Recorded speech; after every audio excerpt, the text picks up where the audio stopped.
Magic one টুলের সাহায্যে আমরা কোনো ইমেজের নির্দিষ্ট কোনো রঙকে সিলেক্ট করতে পারি। তো দেখুন, আমরা ম্যাজিক ওয়ান টুলে ক্লিক করলাম। ক্লিক করে এখানে সে আমরা যে লাল রঙটি রয়েছে, এই লাল রঙে ক্লিক যদি করি তাহলে আমরা দেখতে পাচ্ছি যে লাল রঙের কিছু অংশ সিলেক্ট হয়েছে। এখানে একটি কথা মনে রাখা দরকার, সেটি হচ্ছে এই টুলটি সিলেক্ট করার পরে উপরে যে অপশন বার আসবে, এখানে আমাদের টলারেন্স 35 বাই ডিফল্ট রয়েছে। এখানে যদি আমরা 35-এর পরিবর্তে আমরা বাড়িয়ে দিই তাহলে সেক্ষেত্রে এই সিলেকশনটা আরও এক্সপান্ড হবে। যেমন আমরা যদি এখানে 60 দিয়ে আমরা যদি এখানে ম্যাজিক ওয়ান টুল দিয়ে ক্লিক করি তাহলে আমাদের আরও বেশি পরিমাণে সিলেকশন করেছে এবং ওই নির্দিষ্ট লাল রঙকেই সে সিলেক্ট করেছে, অন্য কোনো রং সিলেক্ট করেনি।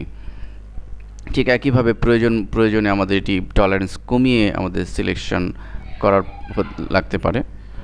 তো এটি মূলত আমাদের ডিজাইনের অনেক কাজই ইউজ হবে। সে আমরা গাড়ির এই যে ব্ল্যাক যে রঙগুলি রয়েছে, এই ব্ল্যাক রঙগুলি সিলেক্ট করব।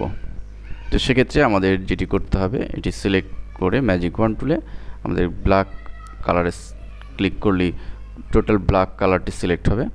এবার আমরা যদি কালারটি চেঞ্জ করে ফেলতে চাই এই মুহূর্তে, অন্য কোনো কালার, সে নেভি ব্লু, তো সেক্ষেত্রে আমাদের নেভি ব্লু কালারটি দিয়ে আমরা এটিকে ফিল করে দিতে পারি। তো এভাবে আমরা ম্যাজিক ওয়ান টুলের মাধ্যমে বিভিন্ন কালারকে আমরা মডিফাই করতে পারি। আরেকটি কথা মনে রাখতে হবে, সেটি হচ্ছে যে ম্যাজিক ওয়ান টুল দিয়ে আমরা সিলেক্ট করার পরে আমরা লাল রঙটি সিলেক্ট করলাম, তো এরপর আমরা দেখতে পাচ্ছি যে সম্পূর্ণ লাল সিলেক্ট হয়নি। সেক্ষেত্রে আমরা একদিকে যেমন টলারেন্স বাড়িয়ে করতে পারি, আরেক দিকে আমরা কিবোর্ড হতে শিফট চেপে আমরা এই সিলেকশনকে আরও বাড়িয়ে দিতে পারি। এই অবস্থায় শিফট চাপার সাথে সাথেই আরও লাল অংশ সিলেক্ট হয়েছে। ঠিক একইভাবে উপরের যে লাল অংশ আমরা সিলেক্ট করতে পারি শিফট চেপে।